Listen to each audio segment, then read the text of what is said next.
ओम नमो भगवते वासुदेवाय नमः। श्रीमद् भागवतम द्वितीय स्कंद 10वां अध्याय। भागवत के 10 लक्षण। श्री सुखदेव जी कहते हैं, परीक्षित, भागवत पुराण में सर्ग, विसर्ग, स्थान, पोषण, उति, मनवंतर, ईशानु कथा, निरोध, मुक्ति और आश्रय, इन 10 विषयों का वर्णन है। इसमें जो 10वां आश्रय तत्व है उसका ठीक ठीक निश्चय करने के लिए श्रुति से कहीं तात्पर्य और कहीं दोनों अनुकूल अनुभव से महात्माओं ने अन्य 9 विषयों को बड़ी सुगम रीति से वर्णन किया। ईश्वर की प्रेरणा से गुणों में शोभ होकर रूपांतर होने से जो आकाश आदि पंचभूत, शब्दादि, तन मात्राएं, इंद्रियां, अहंकार और महतत्व की उत्पत्ति होती है उसको सर्ग कहते हैं। उसे विराट पुरुष के उत्पन्न ब्रह्मा जी के द्वारा जो विभिन्न चराचर सृष्टि योग का निर्माण होता है उसका नाम विसर्ग है। प्रतिबद्ध नाश की ओर बढ़ने वाली सृष्टि को एक मर्यादा में स्थित रखने से भगवान विष्णु की जो श्रेष्ठता सिद्ध होती है उसका नाम स्थान है। अपने द्वारा सुरक्षित सृष्टि में भक्तों के ऊपर उनकी जो कृपा होती है उसका नाम पोषण है। मनवंतरों के अधिकारी जो भगवत भक्ति और प्रजा पालन रूप शुद्ध धर्म का अनुष्ठान करते हैं उसे मनवंतर कहते हैं। जीवों की वे वासनाएं जो कर्म के द्वारा उन्हें बांधने में डाल देती हैं उति नाम से कही जाती हैं। भगवान के विभिन्न अवतारों और उनके प्रेमी भक्तों की विभिन्न आख्यानों में युक्त गाथाएं ईश कथा है। जब भगवान योग निद्रा स्वीकार करके शयन करते हैं तब इस जीव का अपनी उपाधि के साथ उनमें लीन हो जाना निरोध है। अज्ञान कल्पित कर्तव्य, भोगत्व और अनात्म भाव का परित्याग करके अपने वास्तविक स्वरूप परमात्मा में स्थित होना ही मुक्ति है। परीक्षित, इस चराचर जगत की उत्पत्ति और प्रलय जिस तत्व से प्रकाशित होती वह परम ब्रह्म ही आश्रय है। शास्त्रों में उसी को परमात्मा कहा गया। जो नेत्र आदि इंद्रियों का अभिमानी दृष्टा जीव है वही इंद्रियों के अधिष्ठात्र देवता सूर्य आदि के रूप में जो नेत्र, गोलक आदि युक्त दृश्य देह है वही उन दोनों अलग अलग करता है। इन तीनों में यदि एक का भी अभाव हो जाए तो दूसरे की उपलब्धि नहीं हो सकती। अतः जो इन तीनों को जानता है वह परमात्मा ही सबका अधिष्ठान आश्रय तत्व, उसका आश्रय वह स्वयं ही, दूसरा कोई नहीं। जब पूर्वोक्त विराट पुरुष ब्रह्मांड को फोड़कर निकला तब वह अपने रहने का स्थान ढूंढने लगा और स्थान की इच्छा में उस शुद्ध संकल्प पुरुष ने अनंत पवित्र जल की सृष्टि की। विराट पुरुष रूप नर से उत्पन्न होने के कारण ही जल का नाम नार पड़ा और उसे अपने उत्पन्न किए हुए नार में वह पुरुष 1000 वर्षों तक रहा। इससे उसका नाम नारायण हुआ और उन नारायण भगवान की कृपा से ही द्रव्य, कर्म, काल, स्वभाव और जीव आदि की सत्ता है।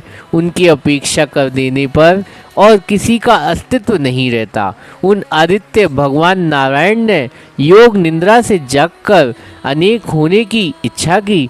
तब अपनी माया से उन्होंने अखिल विश्व ब्रह्मांड के बीज रूप अपने गुणमय स्वर्णमय वीर को 3 भागों में विभक्त कर दिया, अधिदेव, अध्यात्म और अधिभूत। परीक्षित, विराट पुरुष का एक वीर 3 भागों में कैसे विभक्त हुआ सो सुनो। विराट पुरुष के हिलने और डोलने पर उनके शरीर में रहने वाले आकाश से इंद्रिय बल, मनोबल और शरीर बल की उत्पत्ति हुई। उनसे इन सब का राजा प्राण उत्पन्न हुआ। जैसे सेवक अपने स्वामी के राजा के पीछे पीछे चलते हैं वैसे ही सबके शरीर में प्राण के प्रबल रहने पर सारी इंद्रियां प्रबल हो जाती। जब वह सुस्त पड़ जाता है तो सारी इंद्रियां भी सुस्त हो जाती।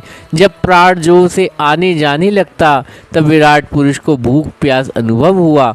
खाने पीने की इच्छा करते ही सबसे पहले उनके शरीर में मुख प्रकट हुआ, मुख से तालु और तालु से 10 इंद्रियां प्रकट हुई।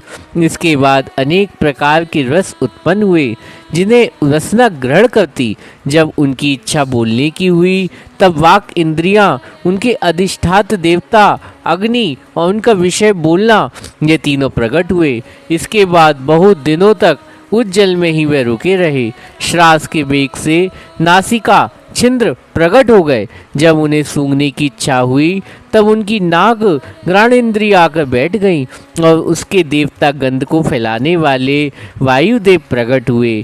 पहले उनके शरीर का प्रकाश नहीं था, फिर जब अपने को तथा दूसरी वस्तुओं को देखने की इच्छा हुई तब नेत्रों के छिंद, उनके अधिष्ठाता सूर्य और नेत्रेंद्रिय प्रकट हुए। इसी से रूप का ग्रहण होने लगा।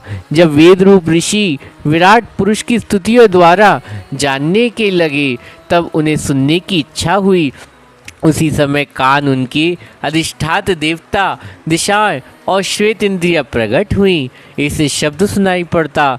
जब उन्होंने वस्तुओं को कोमलता, कठिन, हल्कापन, भारीपन, उष्णता और शीतलता आदि जाननी चाहिए तब उनके शरीर में चरम प्रकट हुआ।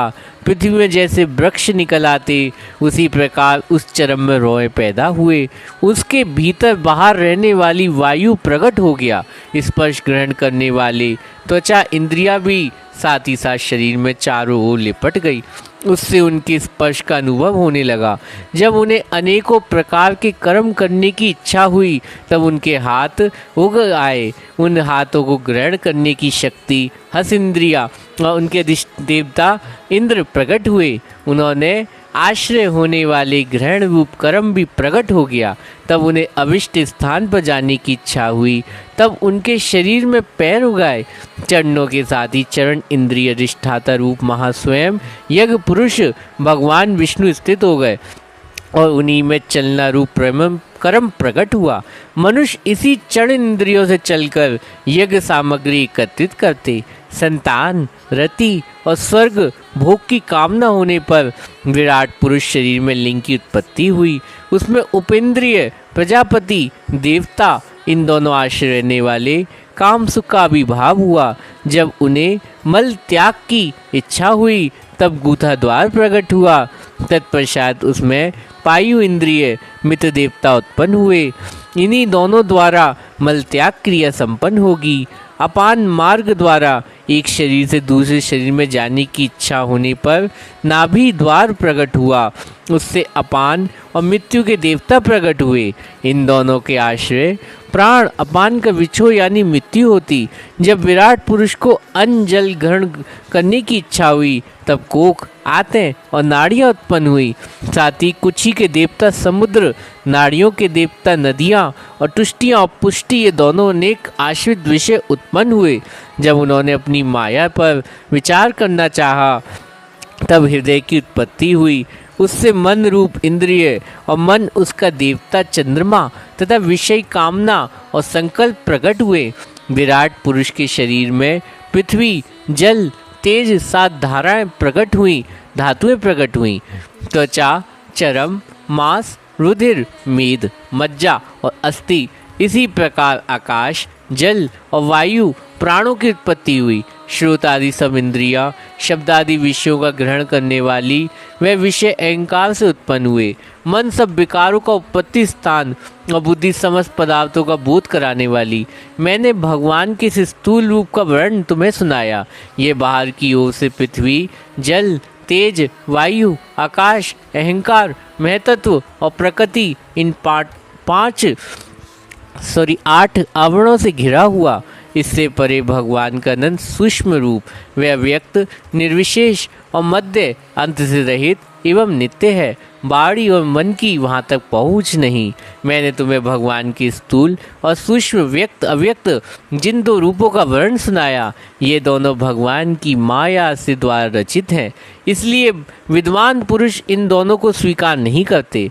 वास्तव में भगवान निष्क्रिय अपनी शक्ति से सक्रिय बनते फिर तो वह ब्रह्म का या विराट रूप धारण करके वाच्य वाचक शब्द अर्थ रूप में प्रकट होते और अनेक नाम रूप तथा क्रिया स्वीकार करते।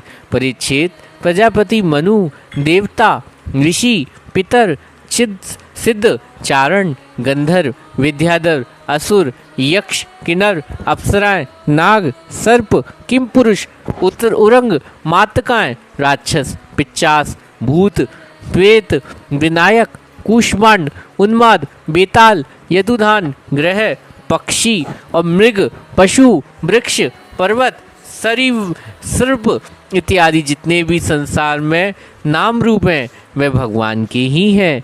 संसार में चर अचर भेद से 2 प्रकार और जयरुज, अंडज, स्वेदज, उद्दिज, भेदज 4 प्रकार जितने भी जलचर, थलचर तथा आकाशचारी प्राणी वे सबके शुभ अशुभ और निश्चित मिश्रित कर्मों के तदनुरूप फल है। सत्व की प्रधानता से देवता, रजोगुण की प्रधानता से मनुष्य और तमोगुण की प्रधानता से नारकीय योनियां मिलती। इन गुणों से जब एक गुण दूसरे गुण को अभिभूत हो जाता तब प्रत्येक गति में 3 भेद और हो जाते। वह भगवान जगत को धारण पोषण करने के लिए धर्म में विष्णु रूप स्वीकार करके देवता, मनुष्य, पशु, पक्षी आदि रूपों में अवतार लेते तथा विश्व का पालन पोषण करते। प्रलय का समय आने पर ही वह भगवान अपने बनाए हुए विश्व को कलाग्नि रूप रुद्र का रूप ग्रहण करके अपने वैसे में लीन कर लेते जैसे मेघमाला को। परिच्छेद महात्माओं ने अचिंत्य ऐश्वर्य भगवान का इस प्रकार वर्णन किया, परंतु तत्वज्ञानी पुरुष को केवल इस सृष्टि का पालन प्रलय करने वाले रूप में उनका दर्शन नहीं करना चाहिए, क्योंकि वे इससे परे भी हैं। सृष्टि की रचना आदि कर्मों का निरूपण करके पूर्ण परमात्मा में कर्म या कर्तापन का संबंध नहीं जोड़ा गया। वे तो माया से आरोपित होने के कारण कृतत्व का निषेध करने के लिए ही है। ये मैंने ब्रह्मा जी के महाकल्प का अवान्तर कल्प साथ वर्णन किया। सब कल्प में सृष्टि कर्म एक सा ही है। अंतर तो केवल इतना है कि महाकल्प के प्रारंभ में प्रकृति क्रमश महत्वादी उत्पत्ति होती और कल्प के प्रारंभ में प्रकृति सृष्टि जो की त्यों रहती।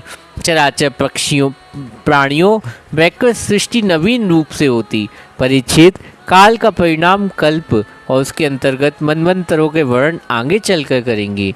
अब तुम पाद्म कल्प का वर्णन सावधान होकर सुनो। शौनक जी ने पूछा, सूत जी, आपने हम लोगों से कहा कि भगवान परम भक्त विदुर जी अपने अति दुरुस्त कुटुंबियों को भी छोड़कर पृथ्वी विभिन्न तीर्थों में विचरण किया था।